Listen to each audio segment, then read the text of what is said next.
Holiday weekends are weird, aren't they? They just like, it's a Monday, but it's also Tuesday, but it feels like Monday, but also it's Tuesday. When it's Tuesday because Comic Industry Insiders Live is right here with you, and we're going to be here with you as you open boxes, as you head to the comic shop, as you I don't know, look forward to going to the comic shop tomorrow, something along those lines. We are going to be here. We're going to be talking about all the stuff that happens inside of comics.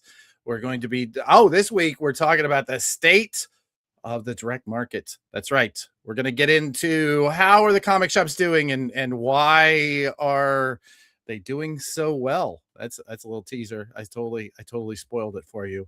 I'm going to give you, before I bring our co-host to the stage, I'm going to give you a little heads up. He may be in your left ear if you're listening in headphones. Mr. Brian Garside, say something, buddy.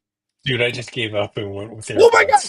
It's working. Oh no, it's just AirPods. Oh, yeah. AirPods it is. Oh, man, that was going to be a fun bit. We can't use that. It was hilarious. Oh my God, I can't get enough when everybody's constantly making fun of my audio. The thing is, I have this like super fancy audio. Like this thing should be giving me the best audio on the planet, but it's just no ending.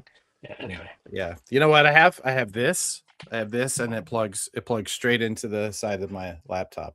My iPod, MacBook Air.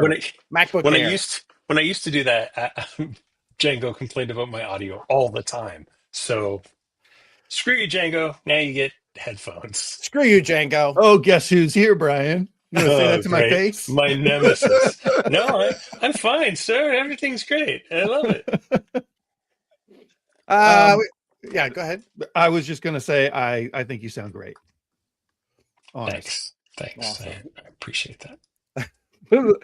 Let's bring some of our other regulars here to the pre-show conversation. If you are just joining us and this is your first time here, you should know that we are just kind of warming up the room.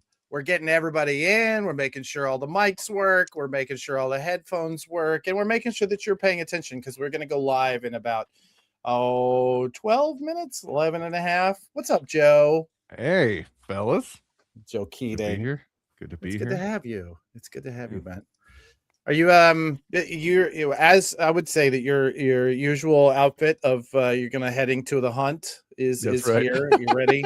You're about to go get some hunting or fly fishing. Yes, or editing comics magazine. And Jeff in the chat. What up, Figley? Thank you for being here, buddy. All right. Then not finally. I'm actually probably going to bring in Trevor too, just to embarrass him. And I'm going to say hi, Megan. Hi. How's it going? It's a holiday week, which means we have to do everything inside of 4 days. So you guys keep saying it's a holiday week, and I don't understand. What are you talking about? You had your holiday last week. Oh, yeah. Oh, so now you guys are having Victoria Day. Canada. You're celebrating the I'm not sure if it's life or death of a British monarch. Is that what you're doing right now? No. Today, what we're celebrating. Unlike our friends in Canada, we really value the people who have put their lives on the line for our freedoms and our liberty. And so unlike Canada, we like to take a day out of the year and acknowledge their sacrifice with hot dogs and hamburgers. And so listen, I understand that things are we do that in November. It's called Remembrance Day, and we actually spend a minute in silence at 11:11 on the 11th of November. Well, everyone knows way better. Yeah. No. Whatever. Yeah. Can you have hot dogs afterwards? Your numerology does not impress me. There's no hot dogs, unfortunately. It's about the same then. Once again, inferiority of Canadian holidays. Trevor, what is the Hello. greatest country in the world, and why is it not Canada? Oh, I'm gonna leave. I'm just gonna walk out. It's probably something in I don't know, Middle Earth or Wakanda. I don't really like living here at all. Yeah, I didn't know it was a contest, but you just won. Oh, the jokes that Joe would be irritated for me making right now. I'm not.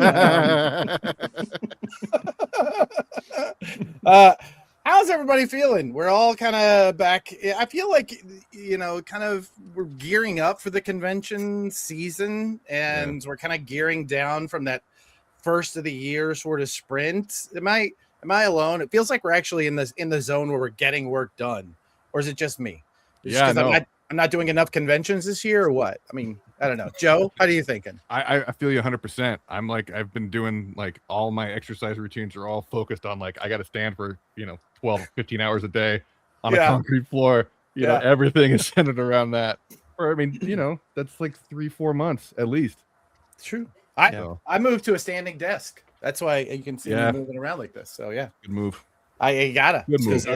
Just for whatever it's worth. Not that I'm going to the cons necessarily, but standing up is good. Yeah, I sit too. It is good. Yeah, especially when I'm eating hot dogs and hamburgers. You gotta. That's right. Work it off That's right. Sitting is the new standing. Do I have to stand now? No. Yeah, in silent meditation for 11 minutes. 11 Just make sure you adjust your camera before you stand. Yeah, right. I mean, for me, it was just I got new insurance and I moved to a new town, which meant I had to get a new primary doctor. And he went in and he gave me all the tests and he said, "Wow, you've aged." And I went, "Shit. Okay, fine. All right. I'll start eating better." You're a real sitter, huh? I'm a real sitter. Yeah, You've that's what he said. aged. You've aged. Hard. That's how we start our first meeting, is it, Doc? All right, that's a choice. Well, he didn't know me. Yourself, Doc. He didn't know me well. He said, "Here's what your blood pressure is. Here's what your weight is." And I said, "No, those are not my blood pressure and weight. No, those sir. I have much lower numbers. You Look at are my driver's obviously... license. Yeah, exactly. It's real ID certified, so it's got to be truthful. Ish. We're talking about the state of the direct market today. What do you think right now of the state of comics in general? Or we're going to talk about comic shops a lot. So let's talk maybe about quickly in this few minutes that we have. We have a panel of people who think about comics all day. What do you think about the state of not the industry? That sounds kind of dumb, but never mind. If we decided to look at say the state of publishing, what do you think about what you're seeing from where you sit? Megan, you talk to a lot of different publishers. Where do you think we are as an industry, as a publishers, in the coming into the halfway through the second quarter of 2026? I think there's still so much new fan confidence in the absolute line that it's bringing new people in, but Universal letting companies like us and Massive help smaller publishers come in as well is giving, and their system's pretty clean from what I've seen. It's giving people a lot of chances for discoverability in stores. Yeah. And you can try new stories, you can try different artists, and it doesn't feel as overwhelming as it did when there was an 800-page catalog thrown at you and gone, "Here, shuffle through this and pick something." Ooh. You get to Interesting. let's say That's two of us used to work for that 800-page phone book, so we're familiar. But it's a feature, not a bug, is what you're saying. yes. So I think and especially with digital and libraries having access with Hoopla and Libby and Comics Plus, there's many ways to try to buy comics and read them legally, people, and support the artists that you appreciate. That's true. I apparently there was a whole new conversation about piracy that I completely missed because I checked out of social media a little while ago. That completely surprised me. Thank you, Joe. I knew you would. I support that effort. It's purely out of not having enough time in the day. There's just no way to do all of it and still, keep up with what everybody's talking about, Yeah. Oh boy. Yeah. Anyway, conversation related to this. So, minor spoilers. I think it's in CTM 6. I mean, I interviewed Jim Rugg about Weapon X because he wrote a book about it, and we're kind of talking on the periphery about like he came out of Comics Pro realizing there are so many forms of like just distribution, not just like Universal or Lunar or whatever, but like we talk about this all the time, like flipping every switch, Kickstarter, whatever. Yeah. That like even if you just do like there's probably like 15 of them, but even if you just do 6, you're reaching a greater audience than you were 3-5 years ago.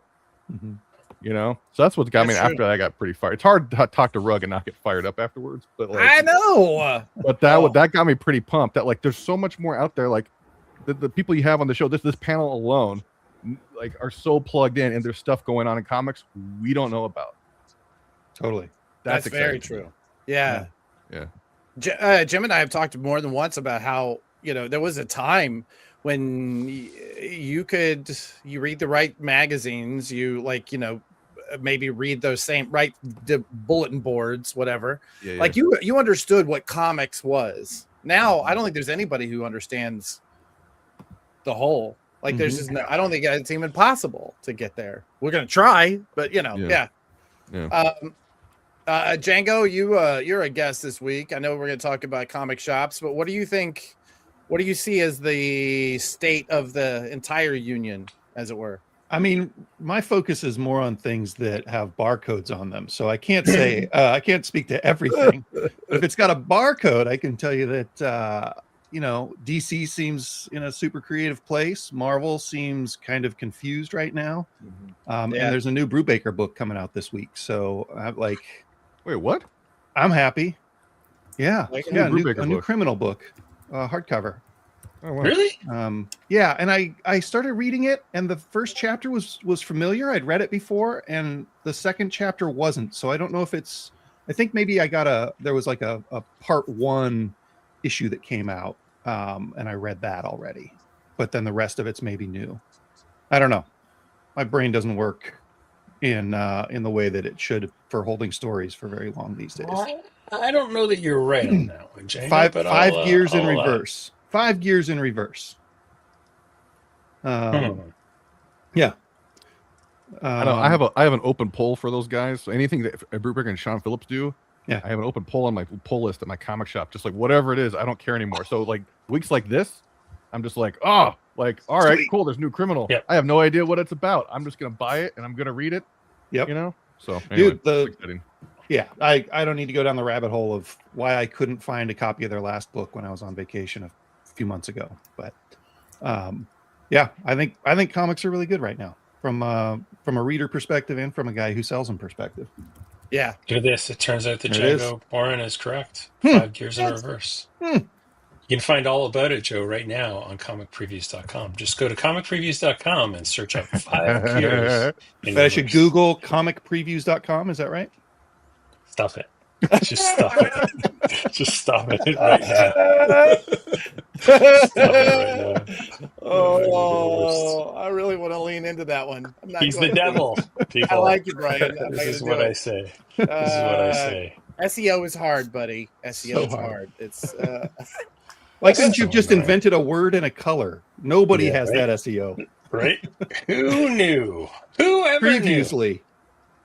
For those of you wondering what's going on, it turns out that using a common word like comic previews and trying to rank for that is very hard. I don't know, man. Comics the magazine still coming in pretty hot. I'm just saying. Let's try it. Comics. I just tried it. All right, still going strong. Zine, let's see. There we go. Look at that. Yeah. Who pulled that off for you? Well, we have ironically me as well. It's interesting. The Comics Journal coming up on the right, so we're getting them a whole lot of traffic. Good. You're welcome. Yeah. Anyway, but yeah. Otherwise, we are the whole page. All right. I'm a little proud of that. Thank you. All right. Cool. All right. Any last thoughts before we light this candle officially? 0 thoughts. Fantastic. I think I think it's funny. I actually got into a Reddit fight the other day about comics, and somebody was like, "Comics are dying," and blah blah blah. And I was like, "Dude, just because you don't read Dogman does not mean that like you don't recognize that comics are more pervasive than they've ever been before." So yeah, There you go. I love getting those fights. Right. Let's do this thing, buddy. Let's light it. Let's go. That's where we're gonna hit that button again, Jordan. Why am I calling it Jordan? Trevor. That's where we're hitting the video. Here, I'm gonna show you. We're gonna go over here and we're gonna go into media assets and we're gonna hit this thing right here again.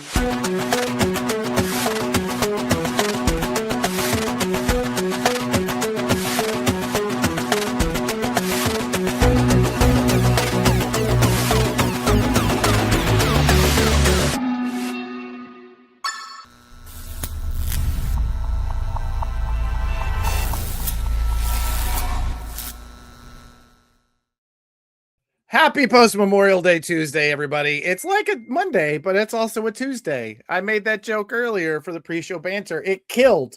I mean, I assume. I always assume that you guys are laughing whenever I talk and make the jokes. It's Comic Industry Insiders Live. This is a weekly conversation where we talk about what's happening in the comics industry. We try and give you a good look at what the overall state of our union is, and that this week we are definitely going to dig into that. We're talking about the state of the direct market. We're going to have some real data where we're going to talk about what happened in Q1 inside of the comic shops, and we're going to get it. We're going to dig as deep as we can. It is going to be let's just say real nerdy, real nerdy. And when I say real nerdy, I can't help but think of my co-host, Mr. Brian Garside. That is terribly insulting, although I do have a Boba Fett helmet behind me, so maybe you're right. Don't you? Did you have your own little robot made about for your company because you wanted a robot? Maybe I have a robot back there. I don't know. I'm currently. Can you tell? Like behind me, it's like very, very sparse. There's a lot of I'm currently purging and getting rid of a whole bunch of stuff. I need to be purging. Look at the mess behind me. Look at all this. This is awful. Don't show down. You never show down. Don't show your floor. It's real terrifying. It's what's going on in here. I'm pretty sure I dropped a portal back there somewhere, so I've got to be really careful. I do want to have a special thanks to David Steinberger of Neon Ichiban. We interviewed him for the podcast this week, him and Chip Mosier, and that's coming up on our podcast in, I don't know, like 3 or 4 weeks, something like that. Anyway, he talked me through some of the basic settings on my Mac. Look how good I look this week. Yeah, you do look really good. Right? Yeah. Seriously. Nice. I know. So thank you, David, if you're listening. Well, we're going to talk about the state of comics, my friends. We're going to dig in. We're going to see. You actually have a comic shop, though. How is the state of your comic shop in Q1? It was really good, but it kind of tapered off in March. March wasn't as bad as April. April was a significant drop, but it wasn't because like less people were buying. It's because there's stuff to buy. It's been really weird. Like my PRH orders are half what they were a year ago. And it's not because interesting. It's like big titles like Avengers, which accounted for 28 subs gone. The entire Ultimate line, right? Like those were significant numbers and they were mostly gone, except for I think Ultimates is still running. So yeah, all these little things and nothing has come in to replace them on the PRH side. So yeah, I'm seeing just weird new comic stuff. DC though is like picking up all that slack. Like we sold an ungodly number of, and we'll get into this later, Absolute Green Arrow last week. It was just unbelievable. So spoiler, the bestseller list for Green Arrow. This book is just like I think it was basically the only thing the comic shop sold last week. So yeah, I looked at that number and it's hilarious. Yeah, I can't wait to talk about that. Yeah. All right, so we are going to dig into that. What else are we doing? Show us. Let's show the what we have coming up for this show. I think I have that power now. Yeah, I think so. Look at you. All right, so we're doing our headlines, and then we're going to jump into a really stacked panel talking about the state of the direct market. Comic shops are dying, folks. They're practically on life support. It's real bad. And then, of course, our Prana bestsellers list. And I know we're going to sprinkle in some Final Cut like things throughout. And I'm sure there's a couple promos for us, and we'll get all that done this week. Yeah, we'll sprinkle it. Yeah, Trevor, next week we should put in the quick cuts so people know that that's coming, because I'm really proud of what we're getting. We're getting there to a place where we can, kind of come in with some real snappy little conversation about what the people are going to be ordering. Awesome. Exactly. Yeah. And I mean, we heard, some of the feedback from the audience, and they said, some of the longer form things aren't quite as engaging. So yeah, we're adapting. We're moving, grooving. Right. We listen. Listen. Well, my wife would argue we don't, but anyway, we hear whether or not we listen. That's a whole nother thing. Oh, this is a new slide. I've never seen this one where we actually. Okay. All right. Yeah, let's get in. All right. Talk to me about, because you mentioned this yesterday and I hadn't even heard this news. Yes. So Michael Kelly, I think we actually, he was there in a short enough period of time that we had a news story about Michael Kelly coming in as the publisher of Boom Studios. He has officially stepped away. As far as I know, they've not replaced him yet.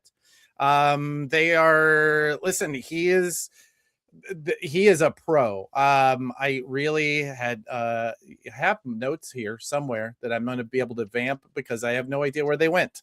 But he was absolutely pro. Boom has been doing a fantastic job in the last year of making, at least on our market share reporting, they're almost always on that top 10 each week to week. I would say that they've been a real joy to work with. So I haven't heard anything specifically about Michael, but I would say that his time at Boom has been really strong. It was well done. So I don't have really much else for that, except that, Michael, looking forward to seeing where you land next. He's going to be it. Let's see. We have Andy Schmidt is still there, our VP editor-in-chief of Boom. He's now reporting directly to Keith Clayton, who was the SVP publisher of Random House Worlds Group. So maybe that's just it. Maybe they're finally just deciding that some of that leadership can be compressed so that we're not, now that Random House is basically running Boom as opposed to Boom being its own separate thing. It's entirely possible we're looking at, With both Dan Buckley and now Michael Kelly. Yeah. That's what is happening. What's up, Trevor? Well, also, what does a publisher do that's different from what the editor-in-chief does? Well, that's a great question. It's interesting that I have never met two publishers who really do the same thing.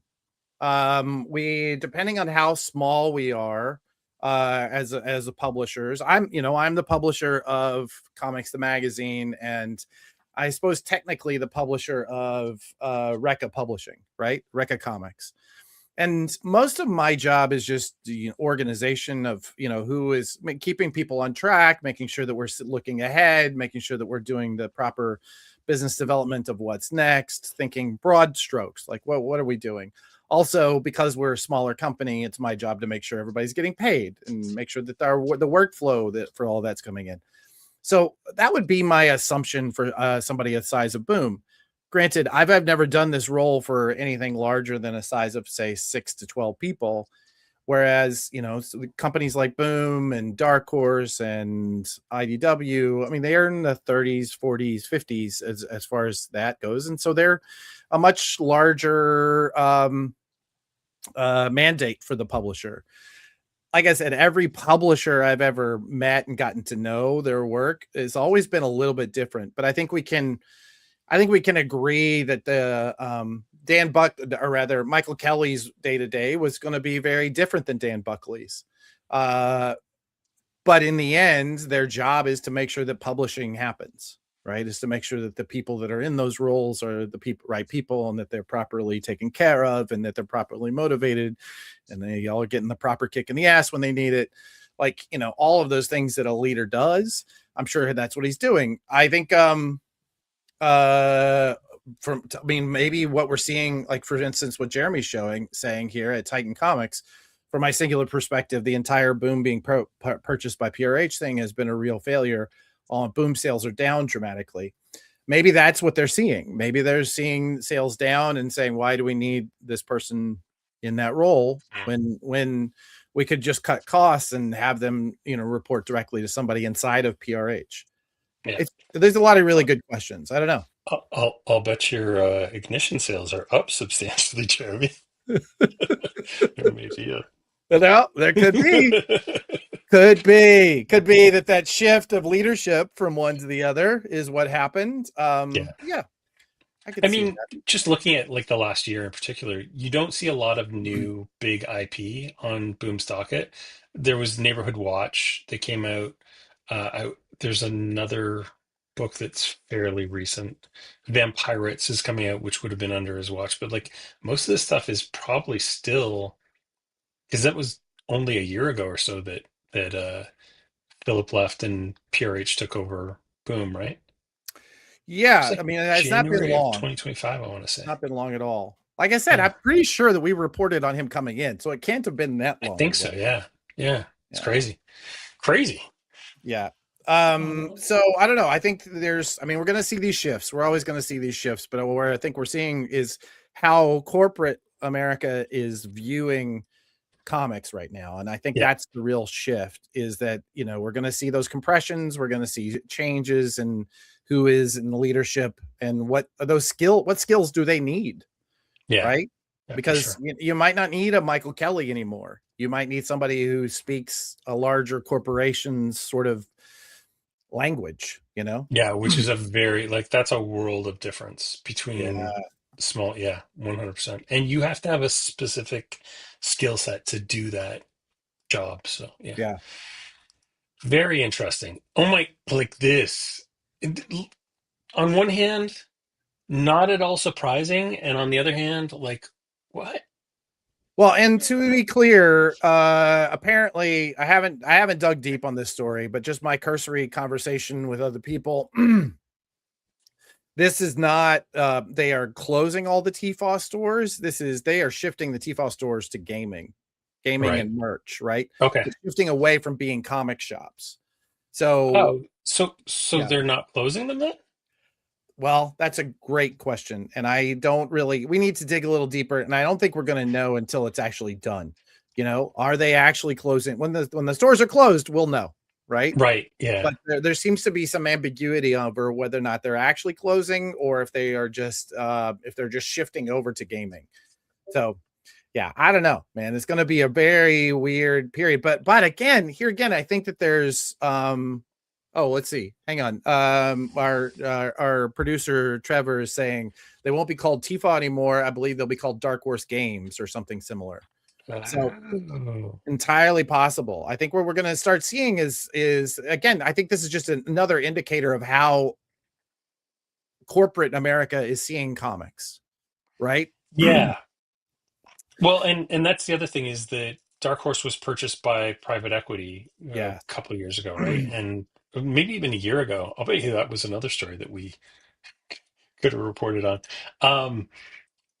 So yeah, they were purchased by private equity, and then like a succession of what I would describe bad decisions happened very, very quickly, especially on the more consumer facing side.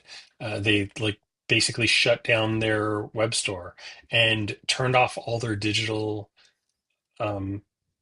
comics. So if you owned digital comics on the Dark Horse platform, they no longer were available. So things like that, just like they really interfere with your brand and really, help lose your brand's reputation. And then this whole series of things with Things from Another World, they used to dominate search because they paid for search links all over the place, and they stopped that practice. And so it's kind of not surprising that they would close retail. It's just another in a seemingly endless series of bad decisions by private equity. Go corporations. Yeah, as Jeremy points out, let's not forget that Mike Richardson left that company, and I think that is a big indicator of what's happening in that company. The Embracer Group, kind of took over. They're going to continue to make corporate's going to corporate, right? Mm-hmm. They're We keep they're saying it. they're gonna do what they can to, they don't. Many times they just don't understand what it is that we do, and so they're going to make decisions that would make sense if they were mining coal or manufacturing widgets.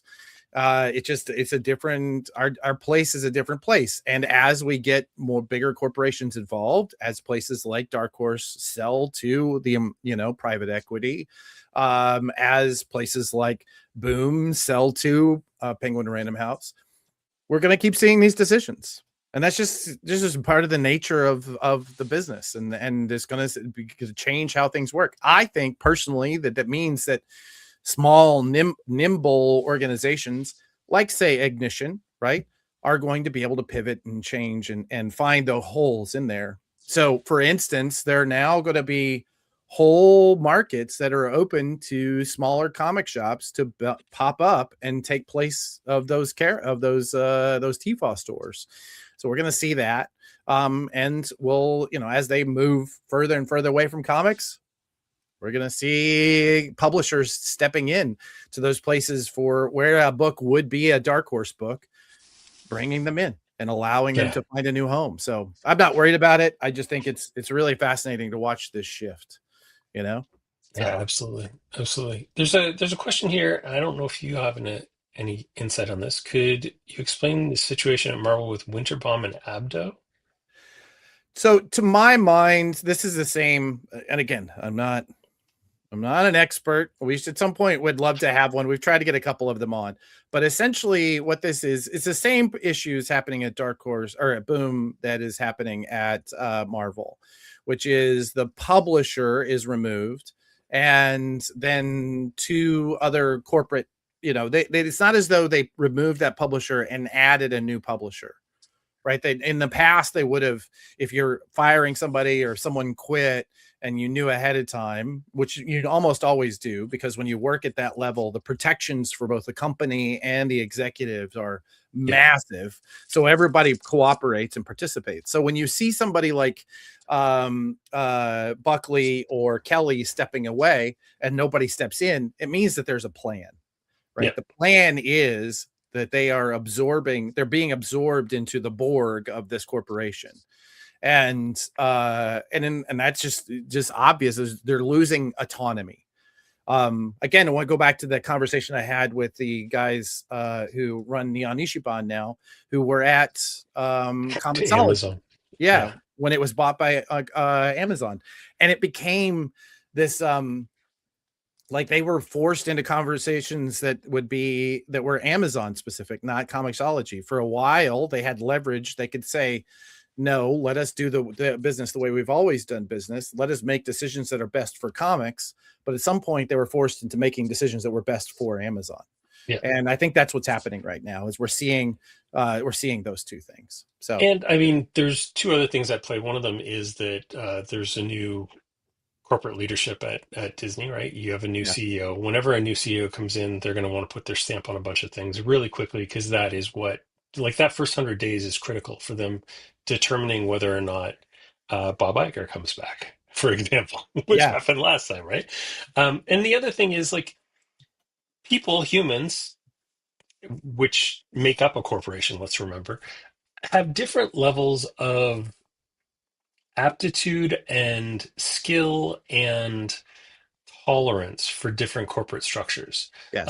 And I realized a long time ago that, like, my maximum sweet spot is a 300-person company. Because once you get past 300 people, you don't know everyone. Yeah. And it becomes a lot harder to make those personal connections. So in my career, after I figured out a 5,000 person company, every time a company has hit 300 people, I've pieced out. And it's just like, I'm just a better startup person than I am a big company corporate. And guys like Buckley, I'm sure, see that kind of thing and just feel like, yeah, you know what? I've made my bones. I don't need to do this if I don't want to. And it's not fun anymore at some level. And so you go do the fun thing, especially when you hit your 50s, right? Exactly. Just like I got X number of years left, I'm going to do the thing I want to do, not the thing that I need to make money from. Yep. Got If my you if bag. you are Now I'm afforded gonna that, yeah, I'm gonna go either do something fun or as Joe keeps threatening to do, I'm gonna go fishing permanently. So one or the and other. that's fine too, Yeah, right? As exactly. long as you can provide and put food on your table, no better way than to go fishing. Well, All unless right. you're me, I can't do that. I don't think I can. I'm not cut out for that. Okay, this is fun. We started something while you were gone, Brian. I don't know if I you heard. watched last Yeah. week's show, but this is fun. All right, so in the past, what we've done is we've given 5-minute videos for the books that are up on FOC that we wanted to make sure that you saw, mostly because we work with these people. But all you publishers out there, you want to get yours up, you definitely let us know. We're open to it. So we're starting something this time that is no longer a 5-minute interview. It's what we're calling the quick cuts. Why does it look like this? Because Brian, do you remember reading Rainbow? Reading Rainbow. Yeah. That's right, buddy. Reading And you Rainbow. remember where LeVar Burton would go in and say, there are all these really great stories in your local library, but don't take my word for it. That's here. I'm a writer with American Mythology Comics, and I just wanted to tell you about 2 new books I got coming out that I think you want to check out. First up, I got the Three Stooges 10th Anniversary Edition. This book has everything in it that a Stooge fan could want, so make sure that you check it out. This is going to be a key Stooge collector's edition for both fans and knuckleheads alike. Next up, I got Silent Night, Deadly Night, Dark Winter. You think you know the 80s? You think you know slashers? You think you know killer Santas? Well, this book's going to throw it all out and flip the script on the whole story and hit you like a snowball with a rock in it. So make sure that you check it out. 2 great books coming your way. Remember, save a writer, buy a comic.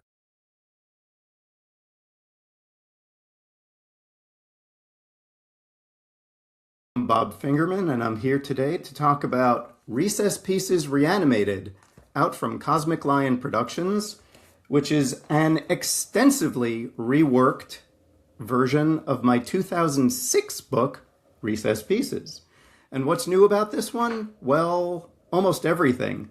The framework is the same, but I have rewritten, redrawn, relettered, almost everything for your for your delight and also for my psychological well-being. It's called OCD, but sometimes you can turn that into a career, folks. Anyway, I hope you will get it. It pits prepubescent kids against flesh-eating zombies, all trapped within the confines of a K through.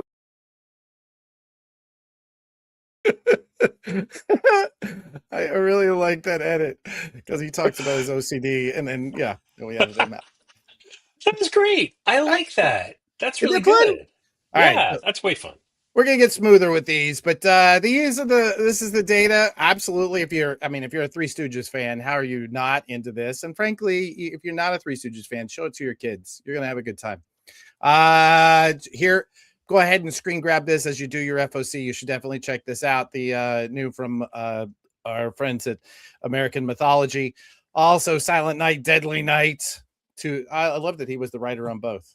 Fantastic. Anyway, please pick up number 1 and then Recess Pieces Reanimated. Can I tell you, Bob Finger, when I moved to New York, one of my favorite things about it was how much the people I was hanging out with reminded me of a Bob Fingerman comic, and That's awesome. it was my favorite. I still look back on that stuff very fondly.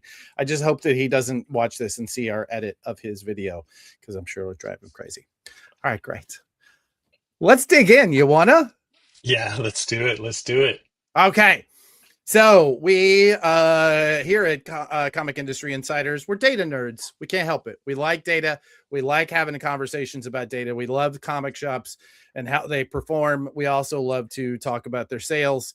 Every week we talk about the bestseller list. We're going to be getting into that. But this week we wanted to take a moment to look at Q1. Why are we doing that in the middle of Q2? Well, go back and look at our episode about why the internet is so effing slow right now, and it'll give you some understanding of why that is. All right, coming to the stage. Oh, we did get that. I'm so glad we got this picture up.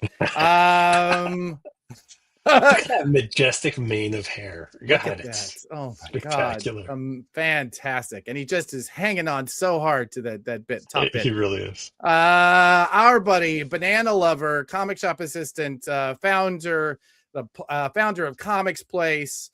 He's a data bro from the beginning. Mr. Django Bohran.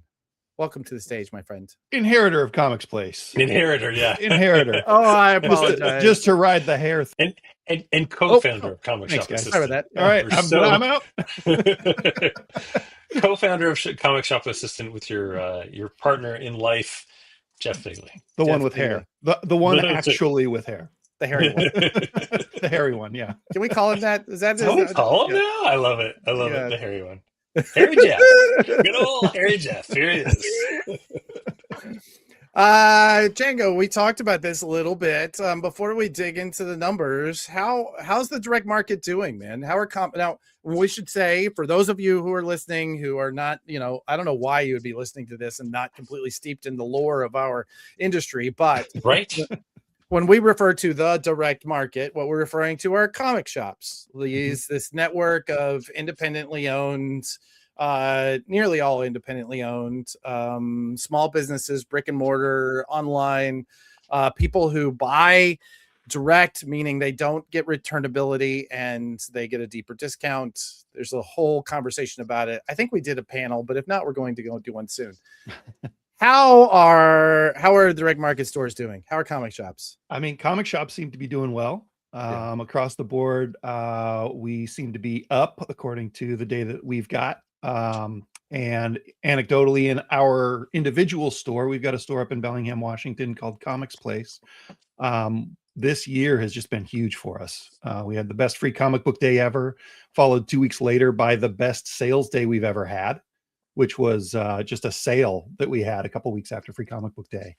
But yeah, looking at this data, we've got, comic stores seem to be up. Comics themselves seem to be up. And graphic novels are up even more than comics. So that's pretty cool. I mean, it says a lot during a time when everybody is, crying about AI ruining everything. That these physical items are still growing, that are still bringing people into physical spaces to buy them. Yeah, I never know if it's like when the economy's doing well, our comic store does well. And when the economy's doing poorly, our comic store still does well. So I kind of wonder if they just sort of cross everything, right? Oh, I got money, I'll go buy a bunch of comics. Oh, I don't have money. Well, comics only $4 or $5. Yeah, I could buy one of those. That's my theory, is that when the economy does poorly, comics become one of those affordable luxuries, right? Like, you don't have a lot of them, but maybe I'm not going to spend $7.65 on a Frappuccino from Starbucks. What? 2 comics. Literally what I spent on a Frappuccino yesterday. And I was like, oh man, yeah, that's a comic or two. Yeah, I'd like to map us against the greeting card industry, because a greeting card costs about as much as a comic, right? I don't know, man. I think the greeting. Well, I don't know. Greeting cards are still in drugstores. They're still there. Yeah, we've got a store that is a third greeting cards in Bellingham. Yeah, in Canada, a greeting card costs between $7.99 and $9.99 now, which I was shocked because I don't support the corporate greeting card industry. But when I looked at it, I was like, "What? You don't need to. They only need to sell one." That's right. Exactly. I really want to hear about your vendetta on the Hallmark industry, but let's dig into our report, shall we? I just want to say that nobody here has actually seen these slides, because I rebuilt a bunch of them and Django's never seen them ever. So I have no idea what we're looking for. We did build this completely out of the comic shop assistant data. We had 40 stores that were a matched cohort for this conversation. Django, can you talk really quickly? Why is it only 40? Well, because a year ago we had 40 stores. And then when Diamond folded, we tripled in size. So by this time next year, we'll have 100 or 120 stores that we'll be able to look at. Right. So we're just making sure that we have the same stores in the previous year as we do in this year. Actually, even next quarter is going to be a much bigger group because in January we had 40, and then by the end of March we had a lot more than 40 because people were jumping pretty quickly. And once again, the size of the cohort matters because it allows any store that is an anomaly, either doing really, really poorly or doing really, really well, to balance out with the other stores in that group. Also, 40 does feel low, but when we've been seeing other people reporting on 125 stores, that never changes, but when it's really only 10 to 20% of that 125. So it's actually a really, really fantastically sized cohort spread out over a lot of different sizes. Yeah. So I love that you guys let me give the shade and nobody calls me on it. I appreciate that. So, all right. Once again, I think I've seen some of these slides, but you know what, Brian, the only difference is I changed the fonts. Literally, that's the only difference. Okay, everything else is exactly the same. So let's look at this 40 store cohort. Total revenue growth 16.5%, double-digit growth. That's always good. Transaction volume growth 14.7%. That means that it's not just that the people who are buying stuff are paying more, like the cover prices went up, right? Yep. Or I mean, this means that there's probably more people in the store, or people are going back more frequently. Yeah. Right. Because the average transaction size has stayed flat. That's a good point. Exactly. That's exactly it. So you can't even say, somebody's coming in more than once. You're right. Yeah. That's what it's telling us. 6.1 million, 40 stores. We haven't done the math where that averages out because, once again, I don't think this cohort size is really big enough to give us an accurate view of industry size, but it's still a really good cohort for what is brick and mortar doing, right? In this particular conversation. That same group went up almost $1 million in 1 year. That's pretty good. That is real good. 40 stores sharing an extra $1 million. There's nothing wrong with that. Yeah. And again, the median store revenue went up 10%. That is fantastic. I don't know. I'm loving these numbers. You guys are seeing this. Brian, you haven't had 501 for a full year yet, have you? I just hit a year, and I just realized as we were looking at these that I should probably do year over year. I was thinking that just now too. I was like, oh God, I haven't done this. I wonder, how do you do that? This feels similar to our store by gut. Maybe a little lower than our store. Yeah. Let's answer your question. I want to get through a couple of these slides and we'll bring in our next guest. Winners and surgers and a laggard, somebody coming in and at the back. Interesting that comics is only up 10-11%. We're seeing games up 15, books and graphic novels up 18, back issues up 27%, supplies up. That's always interesting to me when supplies are doing better than single issues, right? Yeah. You would think those two would be tracking, but maybe that just means that there's new people getting into the hobby of collecting. Could be that. It could be people packaging their back issues up to sell to stores, or it could just be a general cost increase of supplies, because we've been eating pretty big cost increases in our store for a while. And at some point we're going to get around to designing the signage to raise our prices, but we don't want to do that without communicating to our customers. But that's going to probably be like a 20% bump on bags and boards for us because we're behind in updating our prices. So finally, trading cards and CCGs, 64.7% increase. Now, is this, these stores all come from your network. Are these stores that are just starting to sell trading cards and CCGs, or is this an actual increase in an existing department? We don't look at individual stores' information, so I couldn't tell you for sure, but I can tell you that in our store, if we could get more Pokemon, we would sell more Pokemon. So if there are stores out there who have been able to get higher allocations, this number doesn't surprise me at all. I can also say that because of the way each store can have its own categories for things, it's possible that we should collapse games and trading cards for, if a store decided to start tracking trading cards halfway through the year, that could make this a little bit goofy. But that number doesn't surprise me just based on how ridiculous Pokemon is lately. Oh my gosh. My son is working for a comic store, the comic store that I first started working for when I moved to when I got my first job. And they did a card show at a local like indoor soccer field. It was literally the size of a soccer field. So picture how many tables you can get there. And this store did in the first hour on Pokemon cards the total amount of money that I made at my last 2-day convention in Toronto, which is the second largest convention in Toronto. They made it in the first hour. Just in Pokemon. Just in Pokemon. Like, and they had 2 tables, 2 physical tables weighing less than 20 short boxes of comics. That's awesome. Maddening. Yeah. Maddening.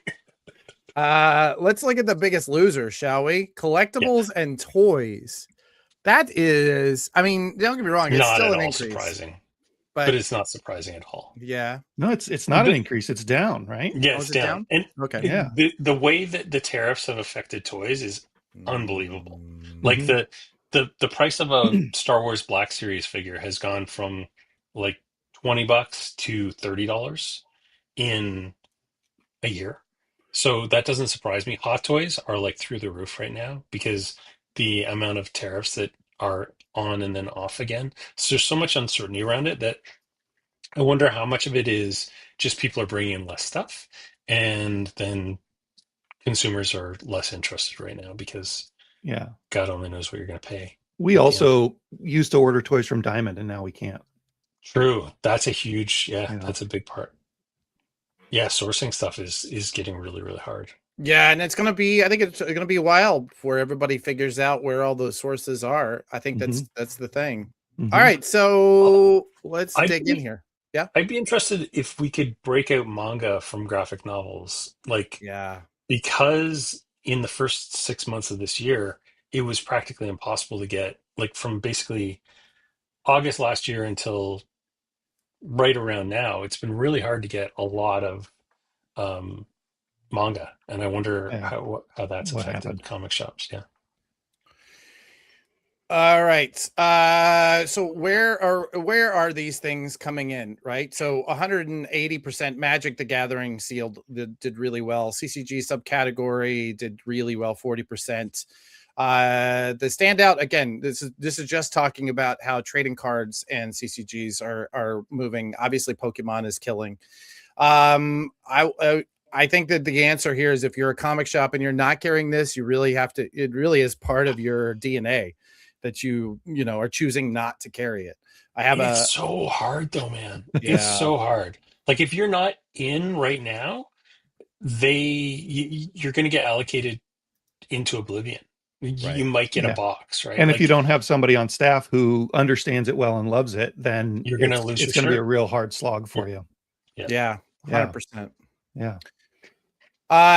New Comic Day. This is getting into the days of the week. New Comic Day is still killing. Saturday 30 is coming in right next to it. Friday coming up strong.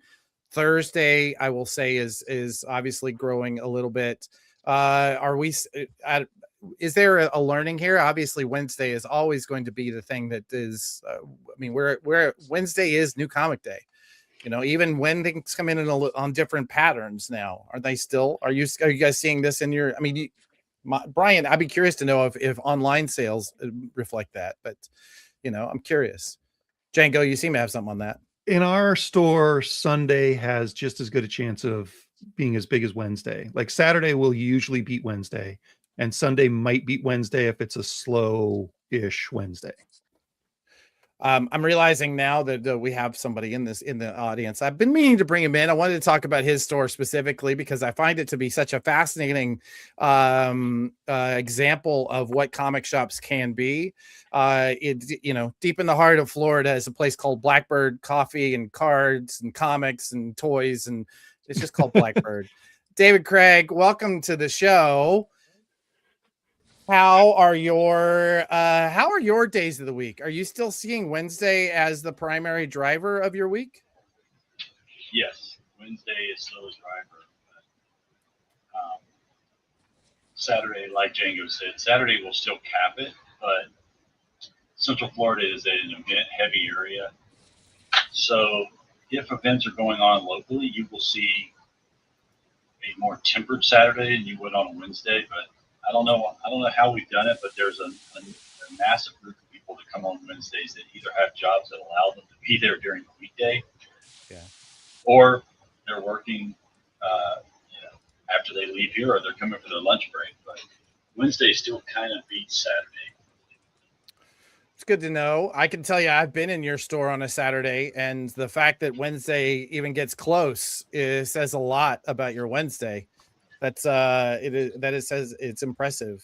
A lot of it is that the majority of whole file people show up on Wednesday. And whole file is the dominant percentage of comic sales at this point. So. Yeah, I believe that. I believe that a lot. All right, I wanted to add something real quick to the game. Please, yeah. When you were wondering why that category is so big, and I think in the system we use, Django, I don't separate cards out. Mine are all under games, but I can look at the games and I can see the top ranking ones. And the reason that first quarter was so crazy is that they released Teenage Mutant Ninja Turtles, they released Avatar, and they released The Long Way to Return to Magic Lore, all in the same quarter.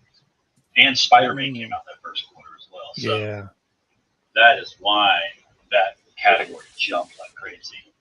Yeah. Yeah, and we have a couple of huge game stores in that cohort too. Yeah. David, could you pull that mic up a little closer to your mouth? We're getting struggle to get volume from you. I don't know if it's this mic working or my I think it's pulling from your laptop. All right, that's fine. Yeah. We'll get there. It's okay. We can hear you. We're just, we want to make sure that we're giving our listeners the best possible version of this. I got you. Yeah. All right, cool. Let's get into, I don't even remember this slide. So Brian, you want to talk me through this one? God, I don't know. I just make them pretty, man. I don't do anything new. So this is this is showing us how many stores are the top 3 stores that we're reporting on share. Right. Oh, gotcha. So, like the broad one there, comics, books, graphic novels, other, and supplies. That the top 3 stores are kind of with everybody else. Right. Gotcha. The super concentrated one, the top 3 stores, 70 to 84% of the value in trading cards and accessories are being sold through those 3 stores. Gotcha. Just kind of a way to look at the weird categorization that we have to do because all of our stores have control over their own categories. So, yeah. Cool. Hang on just a second. We might have an extra guest coming in. Ooh. Let's see. We'll see if we can get them in. We don't even see them yet. I know. This is I just got a little text in the background. Awesome. And the category moving in the wrong direction. David, I know you guys do a whole lot of toys. Are you seeing the same category going the wrong direction? Everything else seems to be up. Yeah, first off, the mic's better, I'm hoping right now. That's so much better. Yeah. So the thing I noticed about a year ago with toys was that I needed to stop being broad-based with what I carried, because you're not going to compete with Target and now unbelievably Ross's and TJ Maxx's.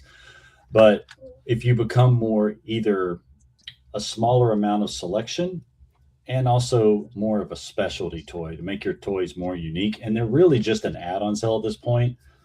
But from before I was with CSA to now being with CSA, it's probably double what you're seeing in that drop, in that category drop. I don't depend on them as a revenue source. They're just an additional item to have in the shop. Mm-hmm. They are literally down to half of one row in the store as far as what we carry.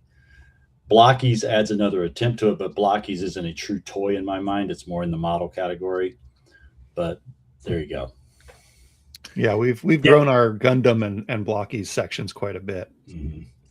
It's interesting too. At conventions, I find that toys are a good thing to draw people in, but they're not necessarily the thing they're going to buy. Yeah. Whereas when I haven't brought toys to certain conventions, we just don't seem to have as much foot traffic in the booth area. Yeah, we nicknamed toys at one point like totems of happiness, and they truly are becoming totems now. People just want to look at them and then move about. Yeah.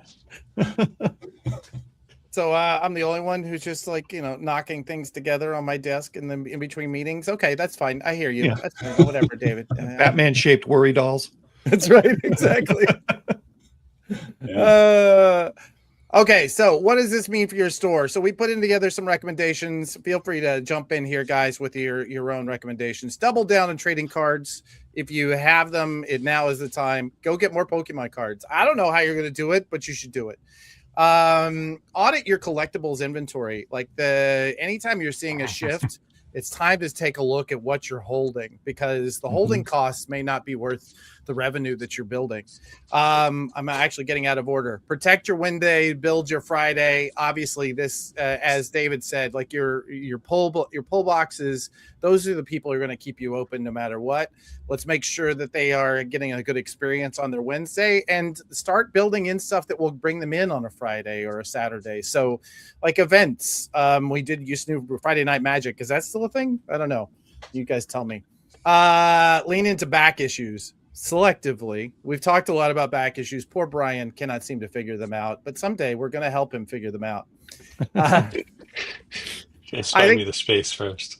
I think what we're seeing too is this volume growth, not price inflation. That shows very healthy growth, right? It is. It means that we're seeing new people in. We're seeing the kind of new fans that we always really wanted to see driving into comic shops. And then finally, look at eBay and art as emerging lines, right? What that means is both as your output and as your inventory. I remember back in the first Pokemon wave, I had to get really, really creative about finding people who were importing those cards. So it's time to start looking for alternative sources. It's time to start really digging in deep on what it is that you can be doing to add value to your store. Django, David, do you have any other takeaways, things that we think that our audience should be doing to make their stores stronger? Django?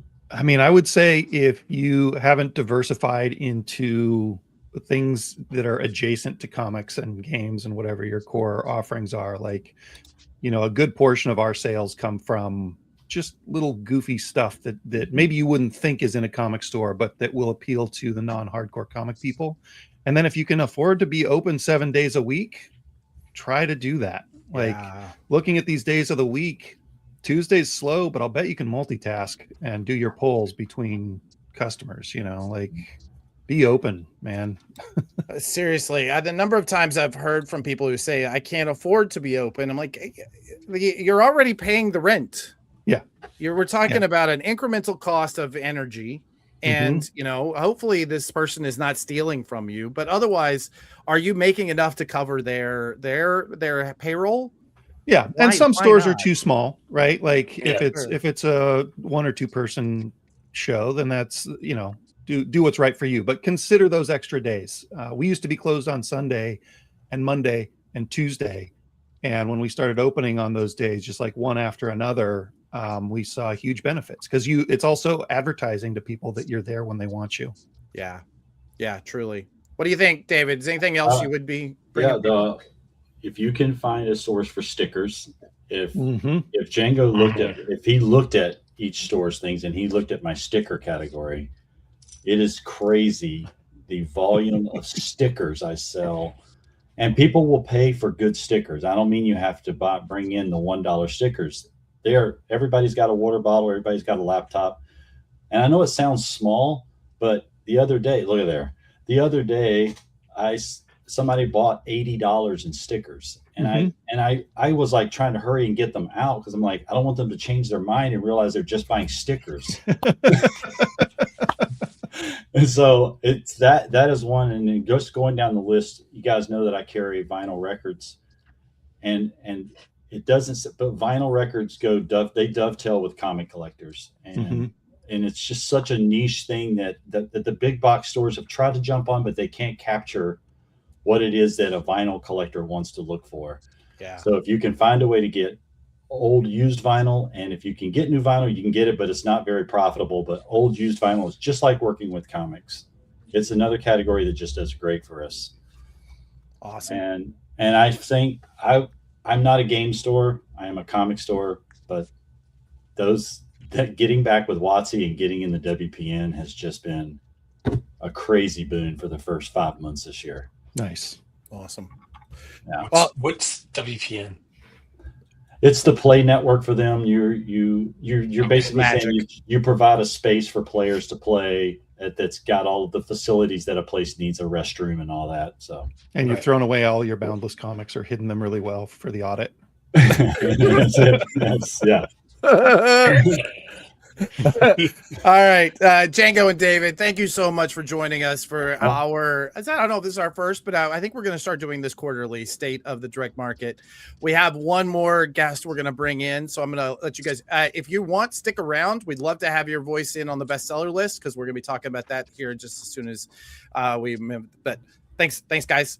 I will tell you, I will stay for the bestseller. If you want to bring me back on, I'll stay backstage or whatever, because I had that stuff pulled up in case you. Oh, perfect. Cool. Yeah, Let's go. Great. Yeah. Awesome. All right, great. We'll get you back in a minute. All right, coming to the stage, not only, I think, possibly the biggest online retailer in comics, but also one of the largest, let's just say she saved the direct market, if we're going to talk about that, distributors in our space. Miss Christina Merkler from Lunar Distributors. Welcome to Comic Industry. Thank you. Live. Thanks for having me. I saw the Boundless joke hit you hard back in the that was a good one.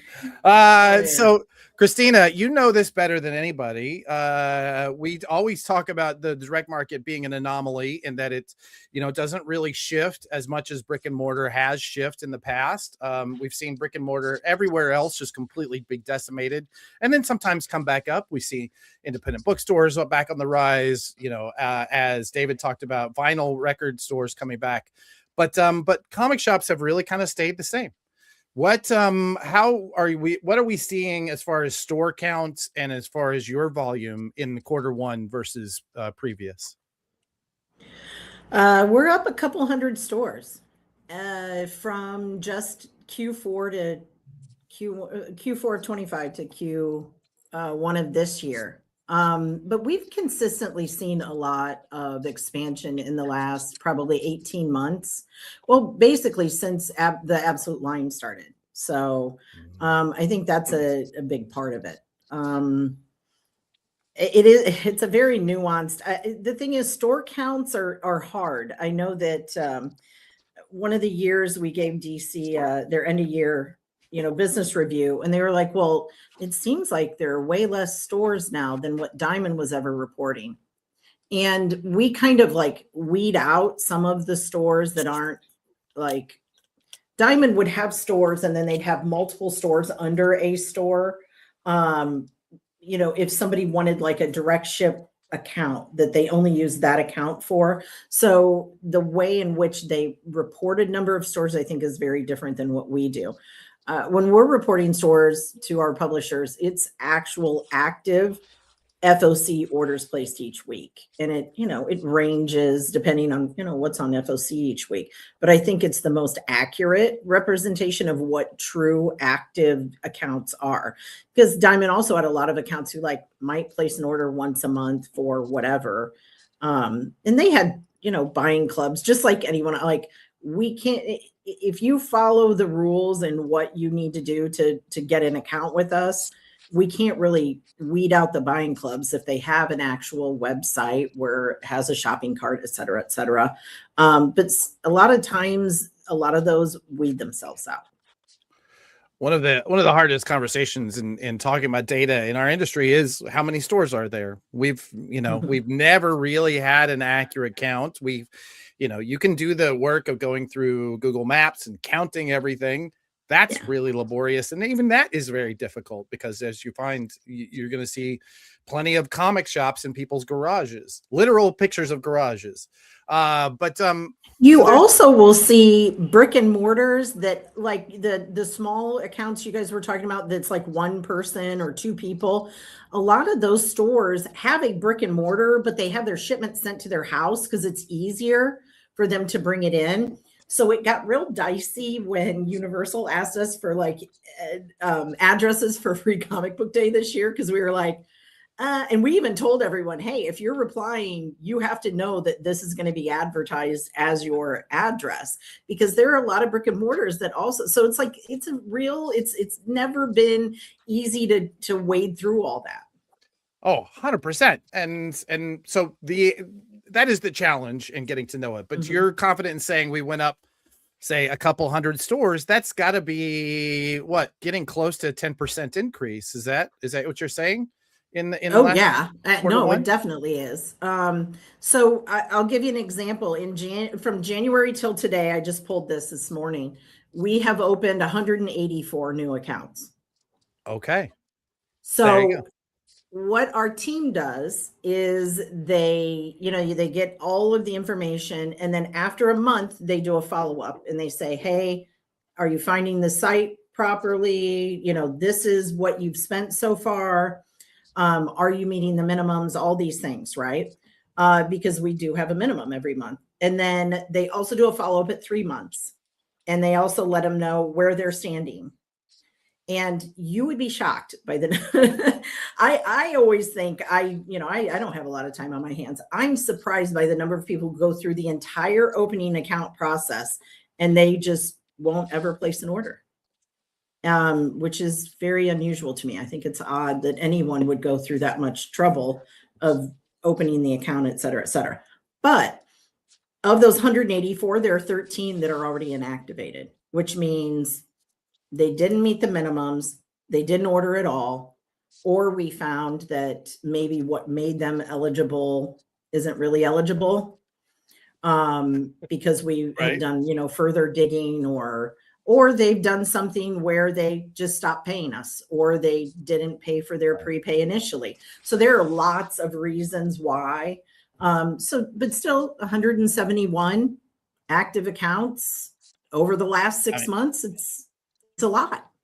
That's still, I would say, in the even close to 10, easily in the 10% range. Close to 10%. Yeah. That's awesome. All right, excellent. I seem to be having, I don't know if I'm crunching up or if it's I don't know. I seem to be having okay with the upload. All right. Anyway, awesome. Well, thank you, Christina, for coming on. Still feeling good about having a distributor, then basically is what I'm hearing. It's that you're still good with the idea you're distributing comics. Still a good business decision for you. Okay, fantastic. I mean, we're making very big decisions right now that hopefully I can announce in the net. Maybe we'll be able to announce it by San Diego, but we have a very major warehouse expansion possible build that we'll be doing. So what I hear is you're going to come on this show to do that exclusively. Is that right? Sure. Yeah. Sure. All right. Yeah, good. I can do that. Done. Yeah. You heard that commitment. All right. We're holding it to you. It was said on the internet. It must be factually true. It has to be factual. That's right. Thank you, Christina. Yep. Awesome. Okay. That was a little abrupt, but we got to get through it. We're coming up on the time that we're supposed to be doing this. So you know what? Let's just say it really quickly. If you're spending money on your company and your advertising in 2026 and classifieds are not part of your print advertising budget, what are you even doing with your life? It's $20, $25 to get through to tens of thousands of comics fans.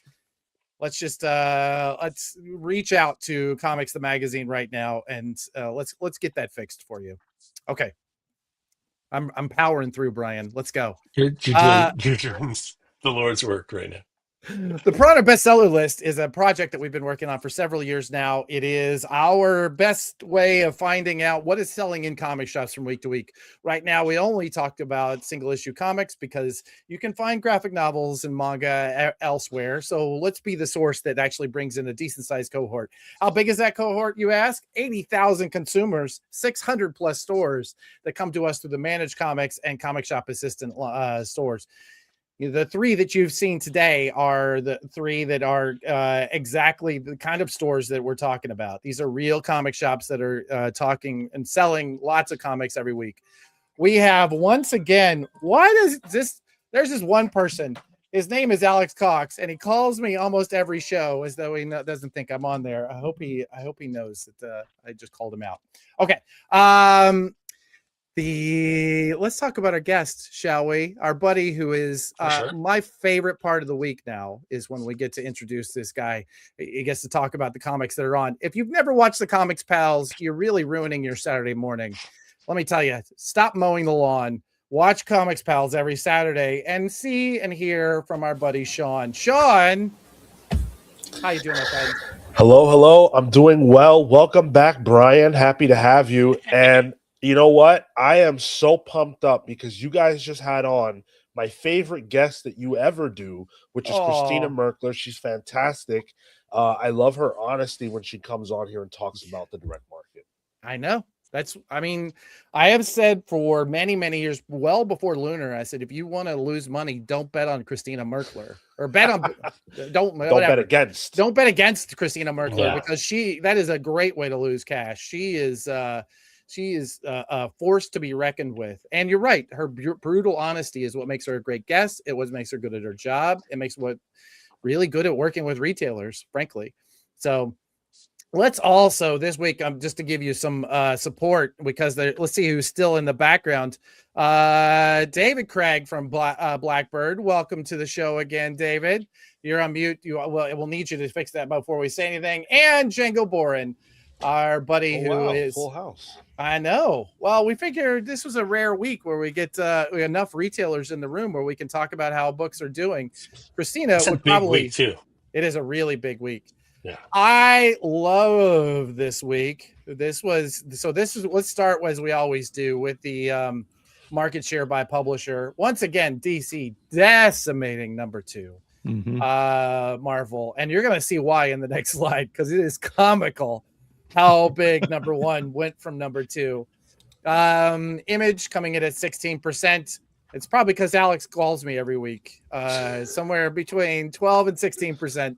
We see Image coming in. Dynamite at 3, IDW at just over 2, Dark Horse at over 2. With who knows what's going on at Dark Horse? They're still at number 2. It says a lot. Or number 5, 2%. Oni Press doing the Lord's work. Vault Comics coming in hard. Boom Entertainment still making it despite losing somebody at the helm. And Ignition, our little engine that could, bringing this up the ranks. Crew, does this look like what's selling for you? Sean, were there any surprises for you this week on the market share?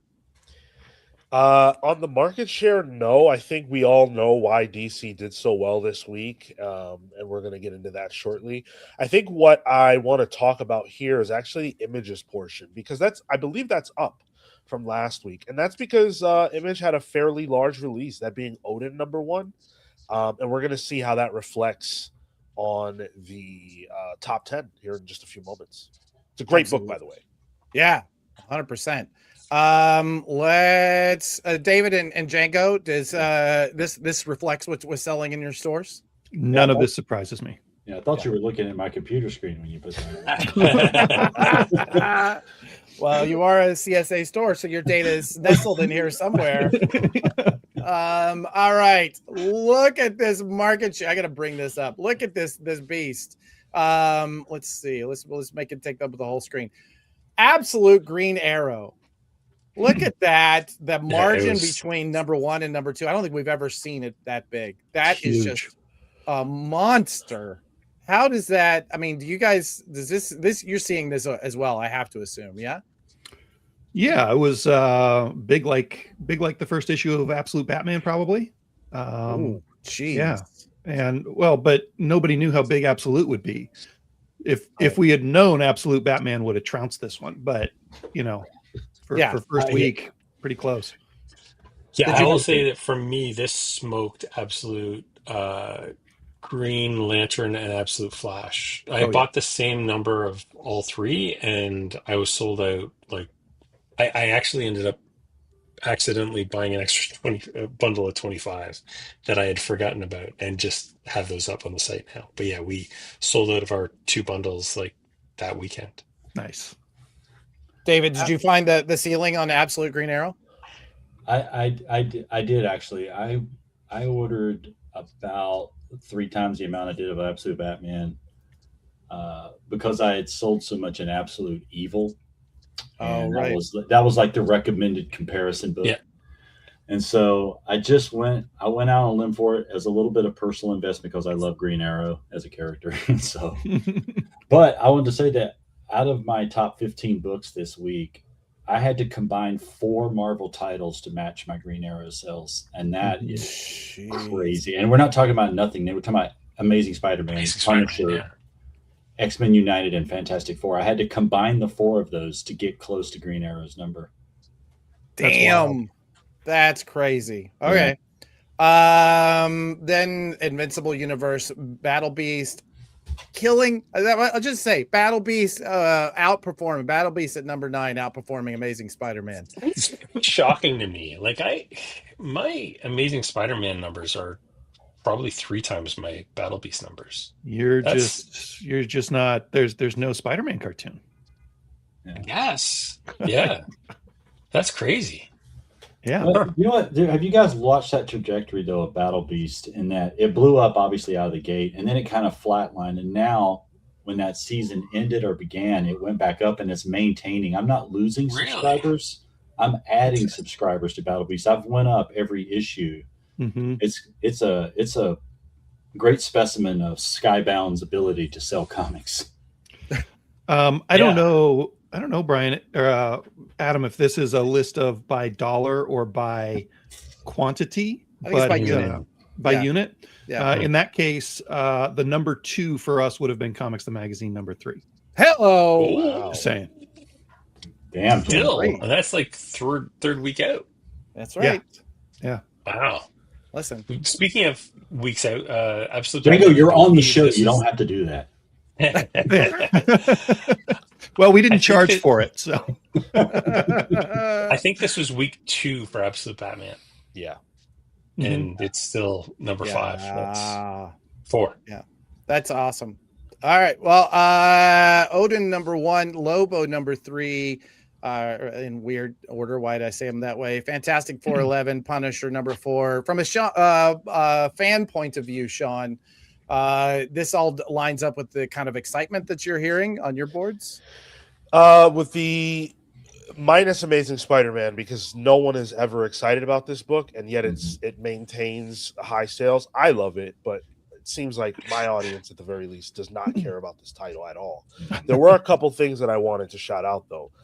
Battle Beast is certainly a juggernaut of a series and a shock, because it shouldn't be doing this well. But as it turns out, when you have a book from 2 top-tier creators based on an IP that's successful and it's good, you can do anything you want.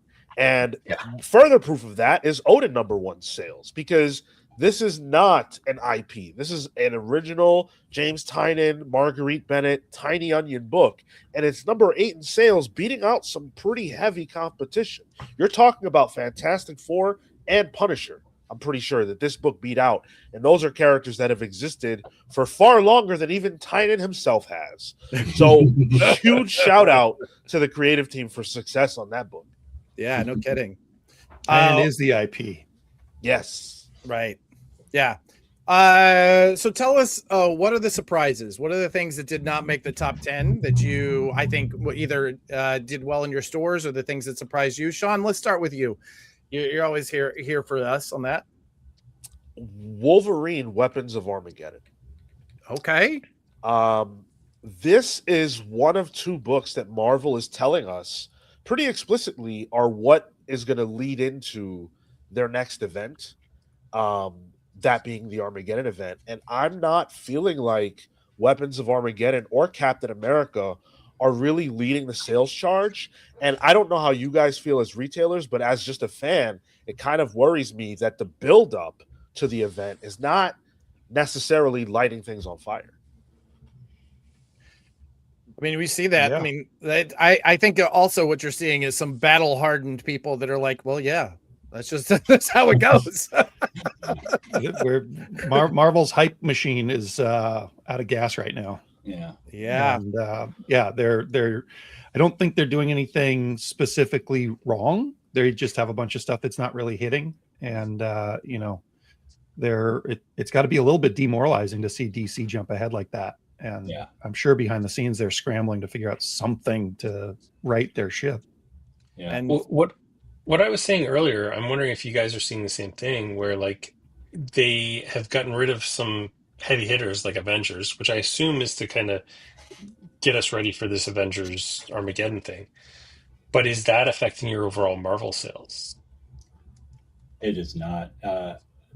When he mentioned Cap, I thought about the fact that if I take DC out of the equation and talk about the top 3 selling Marvel books month after month, Chip has brought Captain America to be a top selling book for Marvel, but those are inside of the Marvel ecosystem of their top selling title is 1/3 in my store of what an absolute title can move, especially Batman. Let's just say it. And so my letdown book of the week, even though it sold okay, was the Ultimate Impact Reborn #1.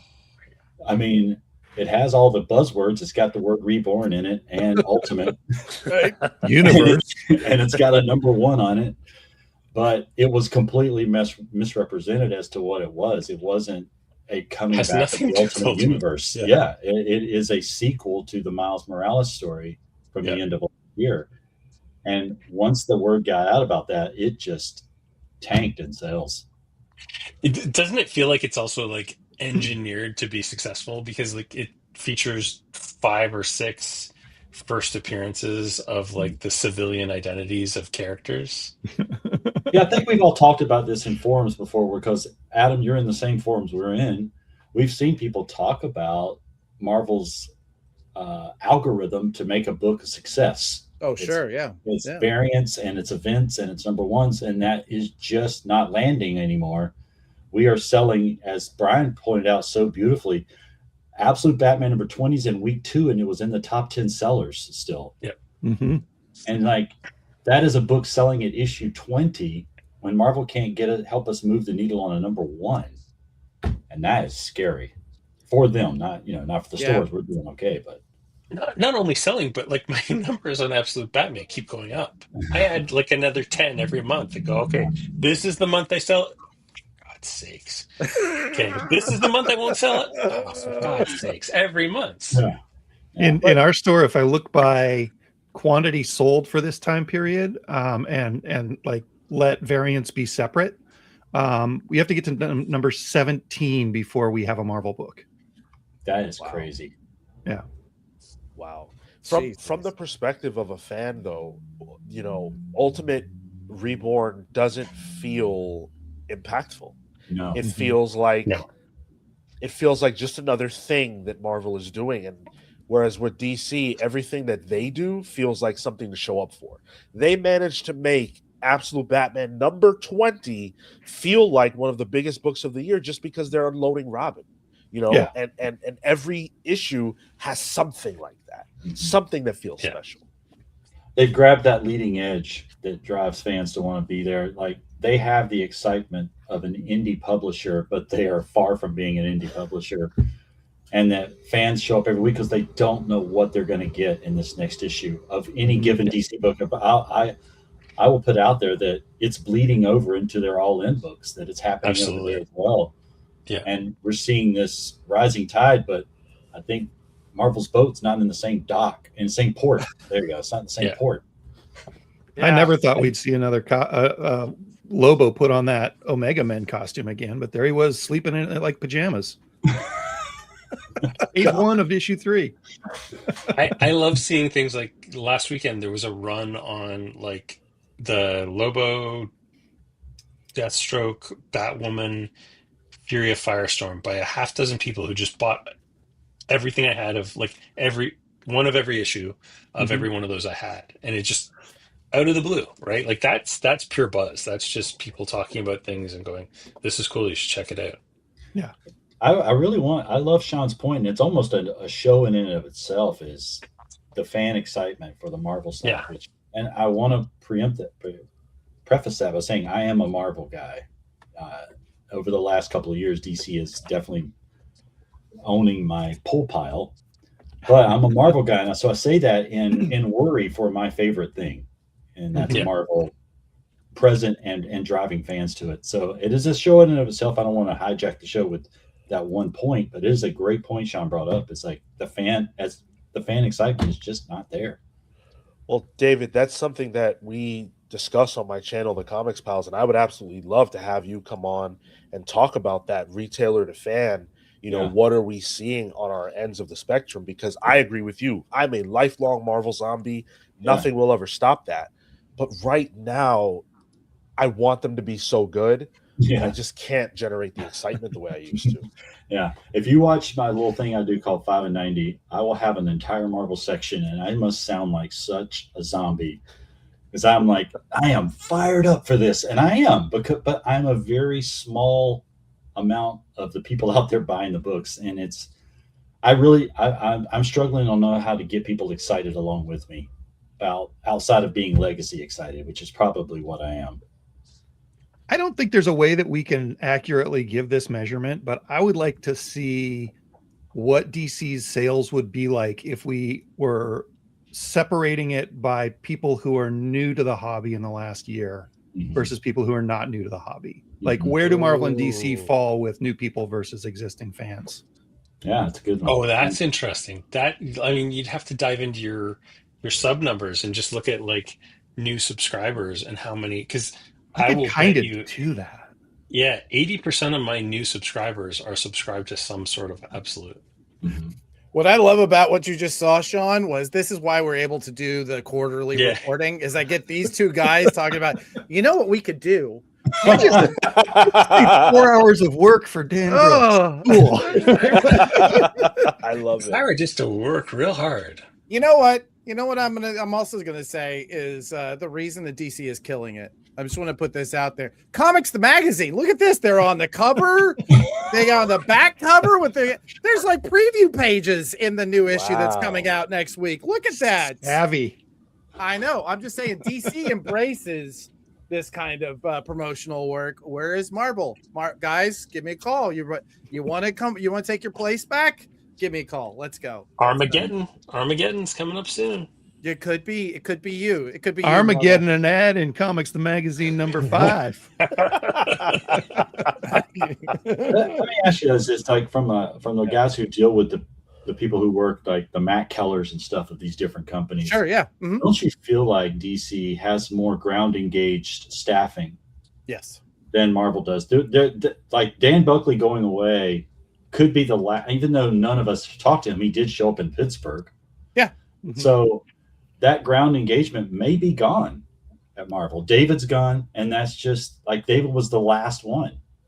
So, I know the names of the people we're supposed to be talking to at Marvel. I will tell you that it's been really difficult to get their attention. The reason that Comics Magazine is so DC forward is A, we love their books and we love talking about the books that we love.